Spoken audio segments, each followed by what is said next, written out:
This is Jamie Drummond for Good Food Revolution. I'm joined today by Javier Gandia and Russell Burges, who are joining us all the way from Spain, just outside or inside Valencia today. How are you, gentlemen? Very good, thank you. Great, Jamie, thank you. Would you mind explaining your roles within the organization for our viewers today? Okay, well, I'm the Russell, the director of expansion for the company. At the same time, due to our, I suppose you could say, a lack of staff at the moment, I'm looking after Canada and Scandinavia, Oh, among the areas, as well as working on joint ventures around the world. Things that we've never as a winery done before. So, yeah, it's somewhat of an experiment in some ways. But to have somebody in a winery dedicated to new projects, as it were, is exciting for the future. fantastic. Javier Gandia is Yeah, our managing director. yeah, I'm managing director since 2015, and I'm fourth generation of the Gandia family. The business was founded by my great grandfather, so it's going to be 140 years next year. Fantastic. And so, with all of those years of winemaking history, when did you actually start making your own wine as a family? Because I believe before you were making wine for other people. Well, in a way, Vicente Gandia is the story or history of the Valencian wines. Yes. Uh, we were dealing with bulk wine until the early 70s when my dad, Jose Maria Gandia, third generation, decided to start bottling wine for the first time in the history of the region. That was in 1971. We launched Castillo de Liria, which was the first wine in the region and a great success in the 70s. And thanks to that success, afterwards we could create more premium wines like Hoya de Cadenas, which is the name of our wine estate in Utiel Requena. Now, where are you located exactly? Because you're kind of outside of Valencia, right? Yeah, we were born in the harbor area of Valencia because back in 1885 our wines were shipped in bulk, and that's where we needed to be close to the harbor area. Yeah. But then in the 80s we moved to 30 kilometers away from Valencia. We are in the appellation of origin Valencia, it's Mediterranean place.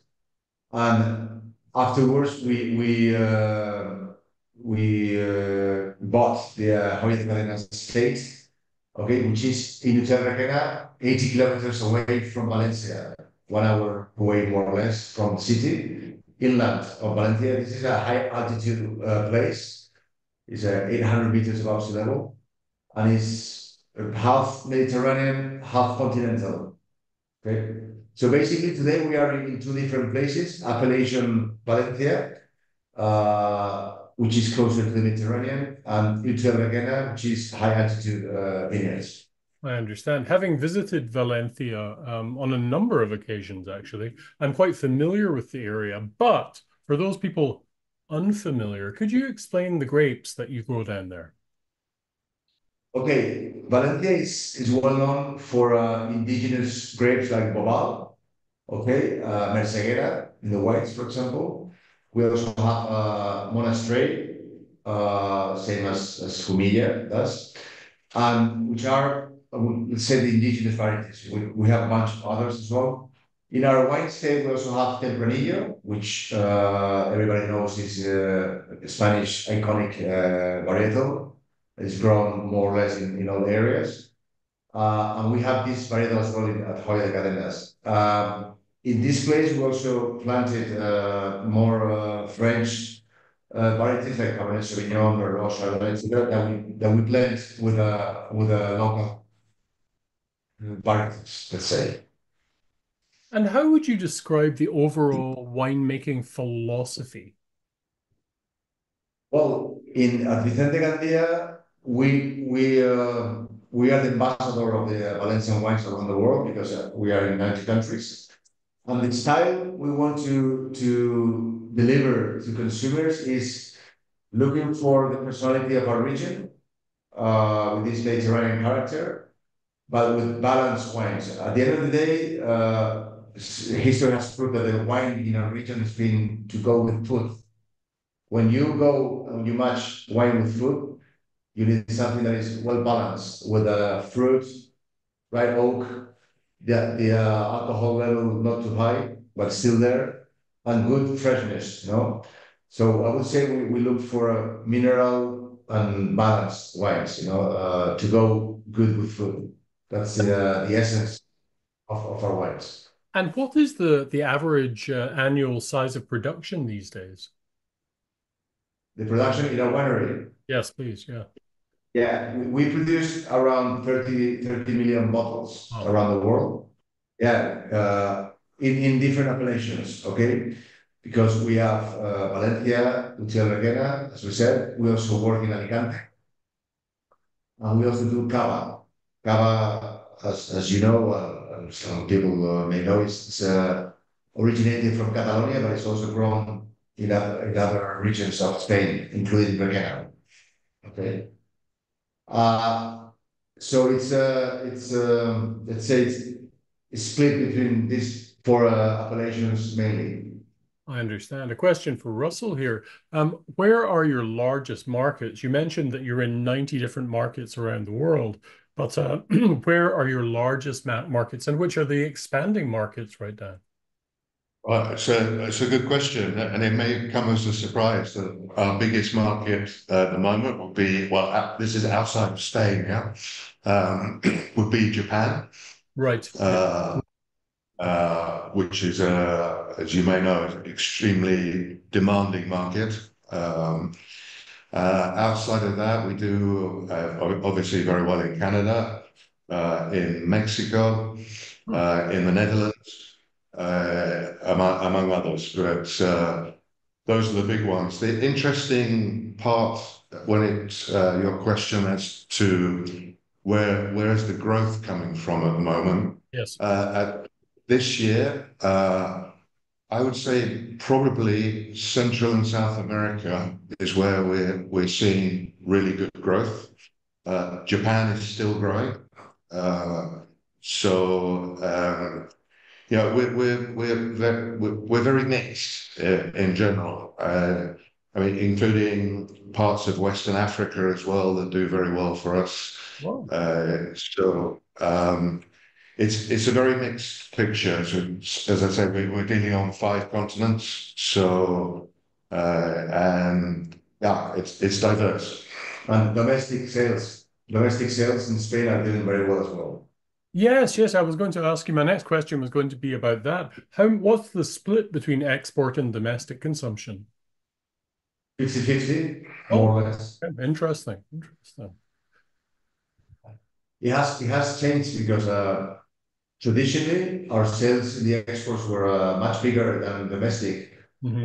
because maybe the Valencian wines were not as well known as and recognized as today. Yes. And with I think the work we've done, many wineries, I think little by little we have managed to reach consumers with high quality wines, you know, that are being successful at the domestic market. What are the biggest challenges in selling the wines of Valencia around the globe? Yeah. Think it's more location, location, location. Valencia, Requena, for sure, from a reputation point of view, are not Rioja or Ribera del Duero. Sure. Yes. So our job is very much with working with our suppliers and importers to educate people about the quality and value for money of the wines from this region. So, I mean, we've been doing it for years. For sure, it's working, but it takes a long time. It's more a matter of education and proving that the wines deliver value. Understood, understood. Now, we're going to be tasting, I've been enjoying this, your Reserva Tempranillo. I see you have the new label on that bottle on your Yeah. label there. Yes, yeah, yeah. So I have a 2019 vintage here of the Reserva. Let's talk a little bit about that. That's a nice new label, by the way. I like Thank that. you. Yeah. So this is the one that's in our market right now. And I have a little bit in a glass here. Um, it's quite early for me to be tasting, drinking wine, but these are the things I have to do when we have friends across the globe. Um, I see, Jenny, the bottle's nearly empty, so yeah, that was from last night. I thought I'll have it with dinner, and I almost finished it. So it was yeah, that's what happens. No, I've well, not. That's not all been this morning. this label will literally be arriving in the next couple of weeks. All right. So it's a nice change, a little bit more modern. The intention is to encourage younger folk to try these wines with a label that's quite different to what is on the rest of the shelf in Ontario. Sure, I understand that. Um, let's talk a little bit about how this wine is made, both from the vineyards from which the grapes are sourced, because this is a state wine, right? Yeah, this is, as I said, in inland of Valencia, in Yes. a high altitude area. This place called Hoya de Cadenas just means Valley of Chains. Chains means the chains that you use to Yeah. decide something. And it's a place with a lot of history. And it's a nice area that we thought it was very interesting 30 years ago when we bought this property because it's surrounded by mountains that protect this valley. Okay. Of many things but and because it is high altitude, we have very cold winters. Right, You can even, yeah, you can even have snow in winter sometimes, and it's good because it kills all the bugs and everything. right. And in summer, it's of course hot, like in Valencia, but the nights are much cooler, which allows the grapes to maturate very well, you know, and provide really fresh wines with good fruit, you know. That, with the addition of using a really good oak to age the wines for a year, make wines that have a combination of good fruit with good complexity, you know, with vanilla, coconut, and all these flavors, you know. I'm smelling it's American oak you use for this, right? Yeah. Yeah, it's quite apparent, and it's interesting. Why do you choose to use American oak for this particular wine? I know it's traditional to use American oak with many Spanish wines, but why do you feel it works best with this particular Tempranillo? Well, I think Tempranillo in general has proved to age very well in American oak. I Yes, think this has been done in Rioja, in Ribera del Duero, and it has proved that Tempranillo and American oak is a good combination. You know, they match and they evolve very good with time. You know, and I think we use French oak, for example, for other varieties more like Cabernet, Bobal, you know, but Tempranillo and and and, uh, and American oak is good matching. These flavors are meant to be together in a way, and they age very well for a long time. understood. Now, you both of you must have traveled around the world with this wine and had it at so many events and winemakers' dinners and all of that. What do you feel this wine pairs best with? What have been your best experiences traveling with this wine? Well, if you take the fact that Tempranillo being one of the main grapes of Spain, uh, traditionally more from the north Yeah. of Spain, so in Rioja, for example. So this is a region where meat and cheese are very strong. So it's a wine that pairs really well from that point of view. Of course, we have many other wines that will match with seafood or rice or Sure. our classic paella. But this is a wine that really should be paired with meat principally. And Javier, what about you? What are your thoughts on this I one? would go with my paella. All right, okay. Well, I say this because paella is the originated in Valencia, and it's the most international Spanish dish, as you know, together with tapas. And Sunday, Hoya de Cadenas and a good paella to me is paradise. You know what I mean? Correct. Yeah, as you said, it's very versatile, and that's what we try to do as producers. Make wines, as I said at the beginning, that match with food. That's the Yes, essence yeah. of a Mediterranean wine. And they're not too strong, not too light, something that is well balanced that will match with almost everything, correct? And even it can be enjoyed by itself, because the wine is not too alcoholic or too strong, and I think that's what makes this wine to me a good brand, for consumers. It's some you will enjoy in any situation. Now, another one of your wines that I enjoyed recently, but I think there's very little of it left in our market, is your ceramic. The one that's it's made in amphorae. And I thought that was a Yeah. fantastic wine. Tell us a little bit about that wine. Is that a bottle of it you have hidden behind the... No, no, it's not. Oh, it's not. Okay. Uh, All right. this bottle is Hoya de Cadenas Reserva Privada, private reserve. Ah, I Uh, see. the ceramic is it's wine has been produced like that for centuries, and in a way, with our winemaker, what we try to do is go to the past and bring these techniques to the future. Sure. It has a triple aging. First one is the oak, in this case French oak, then the ceramic vats, and then the bottle aging. So it's a wine that has a lot of complexity because of these three different ways of aging. The oak adds this leather, spices, etc. And the ceramic vats, it gives this earthy character, and also it lifts the fruit of the wine.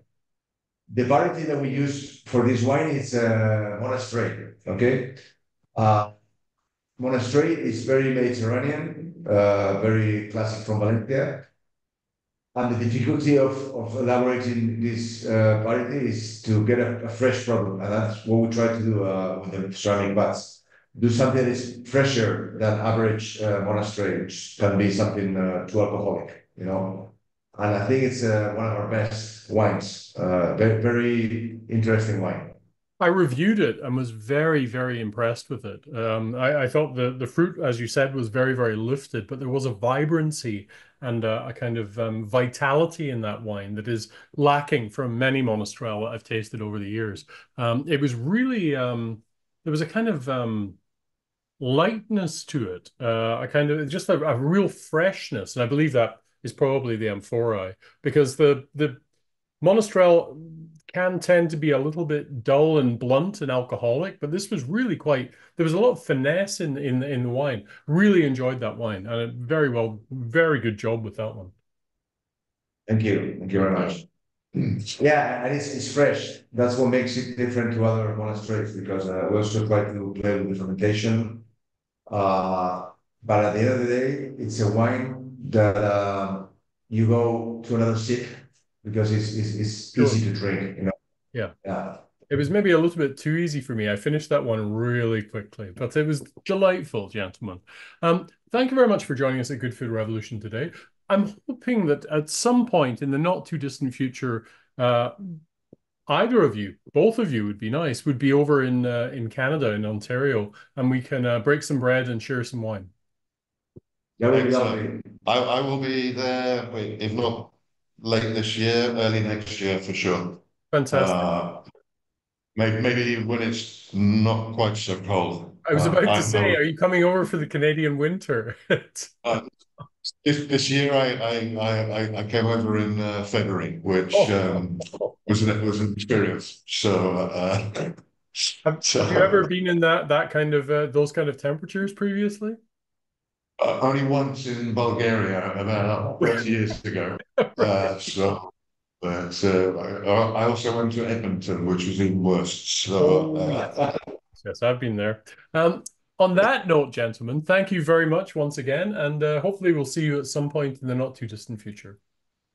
Thank you no, very much. that's right, Jamie. I will send, in the meantime, I will send you the presentation of Hoya de Cadenas so that you have something to look at or share with your listeners. That would be fantastic. I'll blend it in with this interview. Thank you very much. Bye for now. Thank you, Jamie. Bye bye. Bye. Bye.